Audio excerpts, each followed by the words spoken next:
चला हवा येऊ द्या या शोमधून महाराष्ट्राच्या घराघरात पोहोचलेला विदर्भाच्या मातीतला अस्सल कलाकार म्हणजे भारत गणेशपुरे. आपल्या वऱ्हाडी भाषेने भारत यांनी प्रेक्षकांची मनं जिंकली.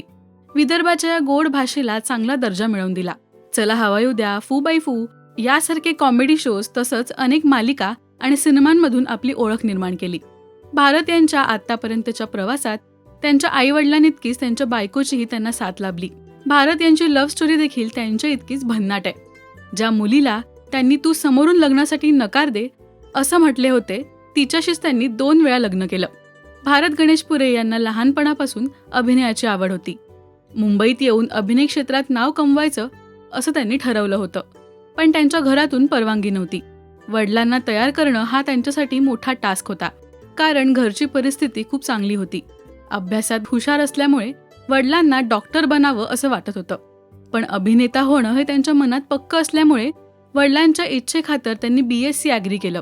MPSCची परीक्षा देण्यासाठी मुंबई गाठली आणि अभिनय क्षेत्रात एंट्री घेतली.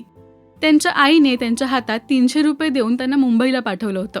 ते मित्रांबरोबर मुंबईत राहू लागले. सुरुवातीच्या काळात मेकअप आर्टिस्ट म्हणून त्यांनी काम केलं.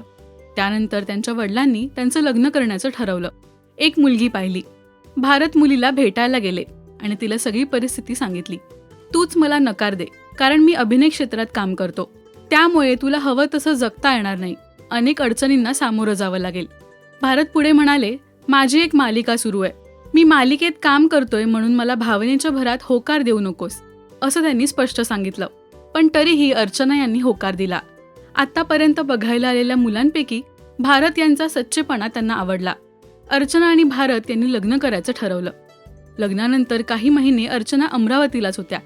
तेव्हा नातेवाईक अभिनय क्षेत्राबद्दल त्यांच्या मनात भीती घालायचे, पण भारत यांनी विश्वास दिला आणि काही महिन्यांनी दोघंही मुंबईत राहू लागले. हा गैरसमज दूर करायचा म्हणून एकदा भारत अर्चना यांना सेटवर घेऊन गेले. सगळ्या कलाकारांना ती रिपोर्टर आहे, माझी मुलाखत घ्यायला आलीये असं सांगितलं आणि मेकअप रूममध्ये बसवून ठेवलं. तेव्हा ऑफ कॅमेरा काय घडतं हे अर्चना यांनी पाहिलं आणि मग शेवटी भारत यांनी ही माझी बायको आहे अशी ओळख करून दिली. अभिनय क्षेत्रातल्या प्रवासात अर्चना यांनी भक्कम साथ दिली. दुसऱ्यांदा लग्न करण्यामागची गोष्ट म्हणजे परदेशात एका दौऱ्यानिमित्त भारत यांना माइल्ड अटॅक आला होता. तेव्हा पुन्हा एकदा लग्न करण्याची त्यांनी इच्छा व्यक्त केली. त्यामुळे भारत आणि अर्चना यांनी पुन्हा लग्न केलं. हळदीपासून सगळ्या विधी त्यांनी केल्या. तर अशी आहे भारत आणि अर्चना गणेशपुरे यांची लव्ह स्टोरी. तुम्हाला कशी वाटते ही जोडी हे आम्हाला कमेंट्समधून नक्की सांगा. मराठी मालिका विश्वातील बातम्या, अपडेट्स आणि गॉसिपसाठी सबस्क्राईब करा राजश्री मराठी शोबज.